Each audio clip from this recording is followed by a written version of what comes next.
Hey folks, this is Jake Davis with my penultimate episode of Bat by Bat. As I sit here, we are just a little more than 3 weeks away from the release of The Batman, which will bring us a brand new Batman to the big screen, Robert Pattinson. But today, I'm going to talk about what is considered by many, many people, and fairly, as one of the best Batman of all time, Christian Bale, the only guy who's played Batman in 3 consecutive solo films, actually 3 solo films at all, and was able to pick up an Academy Award win in his downtime. Because Bale did so much with the role, got to really lay out a full-length character arc. Whether I liked what they did with Batman or not, I'll talk about as I go. But you see, the thing is, I can't rant too much in this one because I could get stuck talking a long time about the Nolan trilogy. But I mostly just want to talk about Christian Bale's work in the trilogy, and yes, his era, as I've done with everyone else. The Christian Bale, Christopher Nolan era, the fourth era of the Batman film series, or, if you prefer, what I'm calling, what are you saying? Because there's so many characters in this goddamn series that it's just, you can't wait to get the movie on DVD so you put the fucking closed captions on and appreciate the dialogue for all its mediocrity. Because, Nolan has that kind of on-the-nose problem with his dialogue. He always has. It's a flaw. I'm not saying the man doesn't make good movies or can't write a decent script, but that is a fault. But as I said, since he did so much, I'm going to try to break these down. First, I'm talking about Bale overall, and then I'm going to try to spend a little bit of time talking about his gadgets, villains, and babes. First off, you got Christian Bale. From the time he was cast as Batman to the time The Dark Knight Rises came out, he spent about a decade with the character.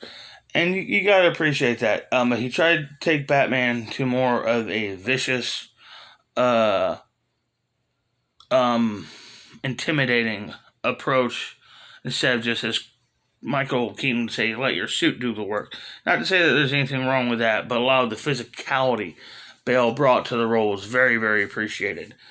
I did not like his suit.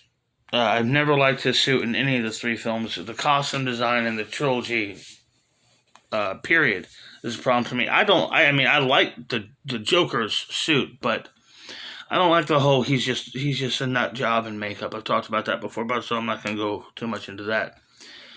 A little distracted here because I hear my daughter playing on something in the other room. So, I didn't like the suits. Not because it was too militaristic. And by militaristic, I don't mean tactical, I mean industrial. It all felt big, ugly, and clunky. The Nolan suits worked and moved well with the actor, but looked like how the actors would describe the old Batman suits of how they would feel operational. I was never really a fan of the Tumbler. As I said before, the only thing I think is really cool about it is there was no need to speed up the film. That thing could go that fast, even though it was a very, very dangerous thing to operate with.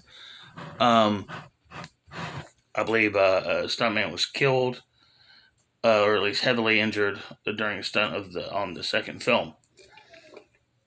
Thing is, as I've talked about in this series, pretty much everyone who's ever played Batman pretty much has had some kind of personal issue, disheartening feeling while working with the part, and Bale was no exception. He felt left out of the loop. I remember him talking about during the development or shortly after the release of the second movie. Felt a little left out of the loop in the development of the Dark Knight.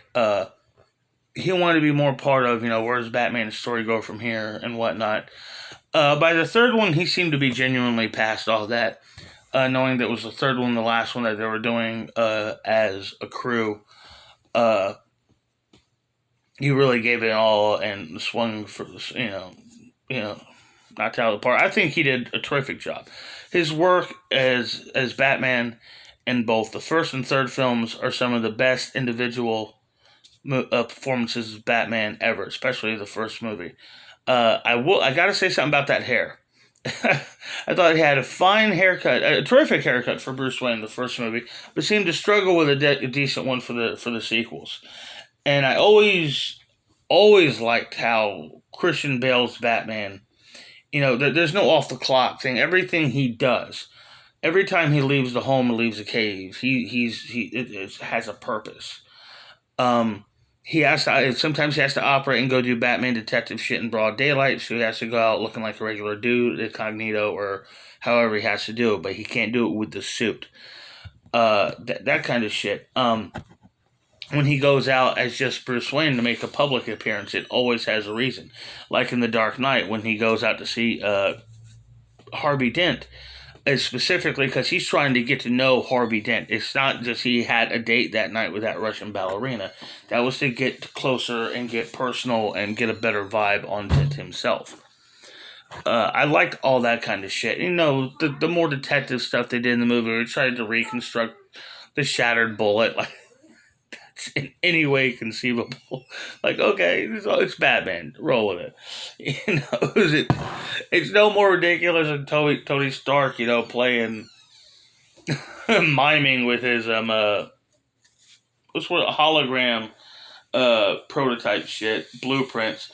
He just throws together a blueprint on a hologram and just random machines do all the physical work for him. That was lame in the Iron Man sequels. Just give me a second here. So ultimately, I liked how Christian Bale's Batman. I liked how his gadgets were booby trapped. I want to say that, but I liked how his his battles and stuff like that took physical and psychological damage on him. I didn't like the fact that.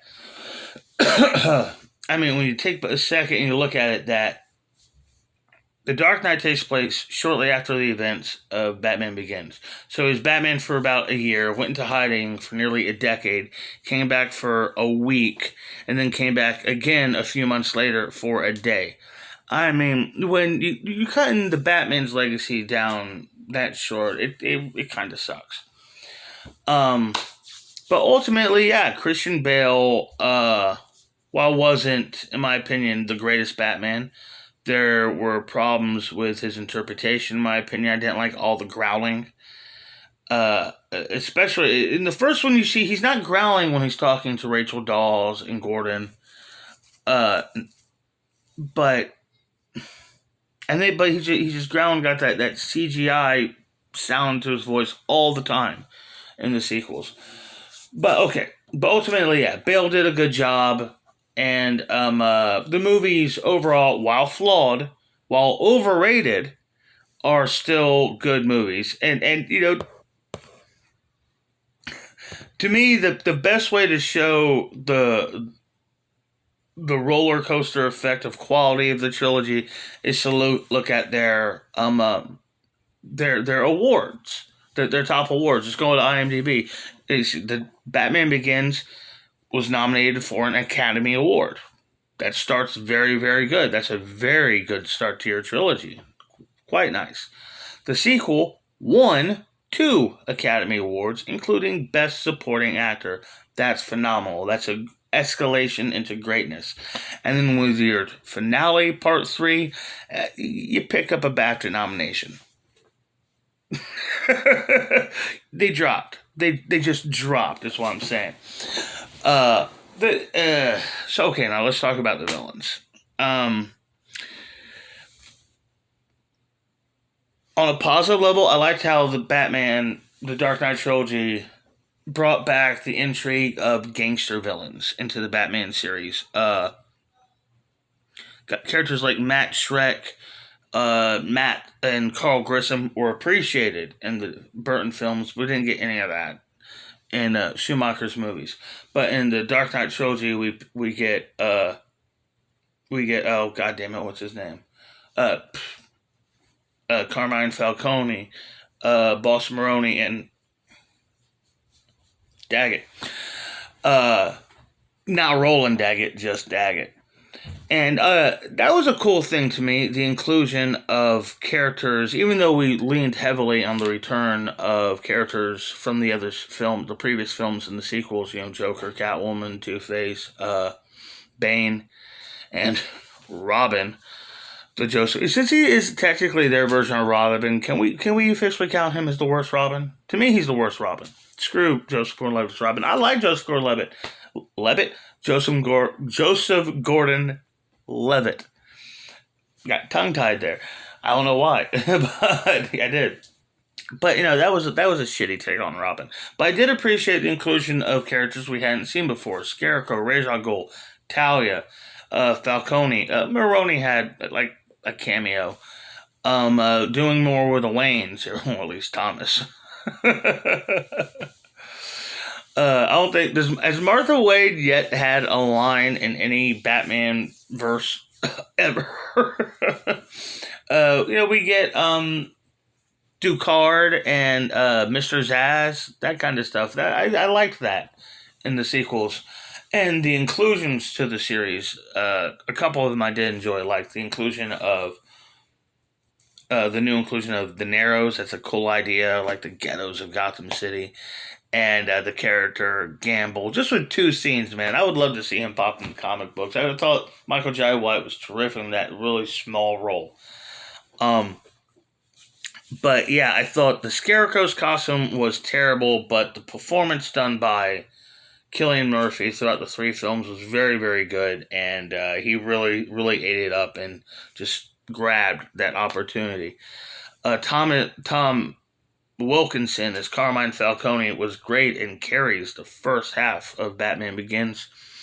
Ken Watanabe is even the real Ra's al Ghul. I liked Liam Neeson as Ra's al Ghul, and it pissed me off sitting there in the theater when the camera turns and you realize he's the real Ra's al Ghul. It's like, man, how the fuck did I not figure that out? But he's great, even though I think it sucks he's not an immortal, just like I think it sucks Joker isn't Acid Wash. Heath Ledger, of course, is one of the greatest movie villains of all time. He's up there right with Jack Nicholson's Joker. It's a fair argument. Who's the greatest Joker? I mean, as great as Joaquin Phoenix is, and even though he may be one of the... You can argue he's just as good a choice for the role as Nicholson was. But he doesn't have a Batman in his movie. These are the 2 greatest Jokers. It's between these guys. And whoever you say, you're right. As far as I'm concerned, I say Jack, personally. Just because, that's what I grew up with. And he's slightly more... that's the thing. He's acid wash, but this guy has no... he has no real identity other than he's just the Joker. And I do love the fan theory that, the Joker is a deranged... Iraq veteran, that just makes so much sense to me.